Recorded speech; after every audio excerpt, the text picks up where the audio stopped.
Assalamualaikum and good day everyone. Before I proceed to proper discussion, let me introduce myself. I am Aljun Dilana Manap and our topic today is all about physical education in primitive society. Physical education during primitive period was not organized as a formal subject but was an essential part of survival.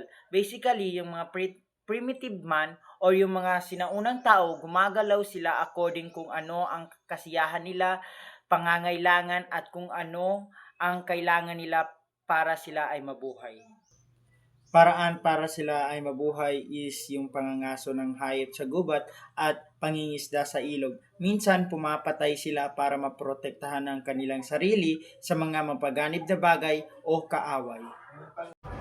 Let's move on. Purpose naman ng ating primitive society, hunting and gathering food, protect and defense, build shelter, ritual and religious ceremony, common activities, running and walking for long distance, climbing trees and mountains, throwing stone and spears, wrestling and fighting for defense, swimming to cross the river, dancing for ritual and celebration. Impact of modern PE bases on endurance, training, agility drills, and combat sports.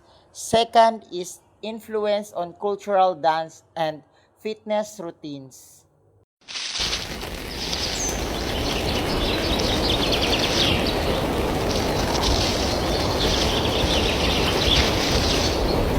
And now let's proceed to lesson 2, the physical education in ancient nation, the Persia, Egypt, China, and India. Ancient Oriental countries. Ancient China. China is concerned only their intellectual excellence and they neglect physical activities. Military training in ancient China include wrestling, pugilism, fencing, throwing, lifting, hunting and swimming, horse racing, and kung fu.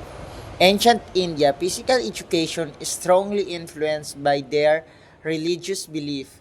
They focus on spiritual needs, not the needs of the body and worldly things. Include throwing and tumbling, cirrus racing, riding elephant and horse, yoga and dancing.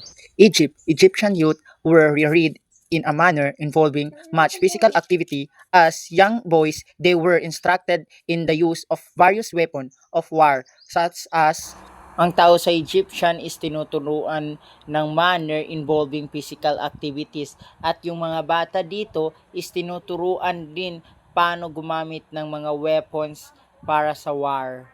Ito yung karaniwang tinuturo sa kanila: match, land and shield, bow and arrow, battle ace, running, marching, and jumping.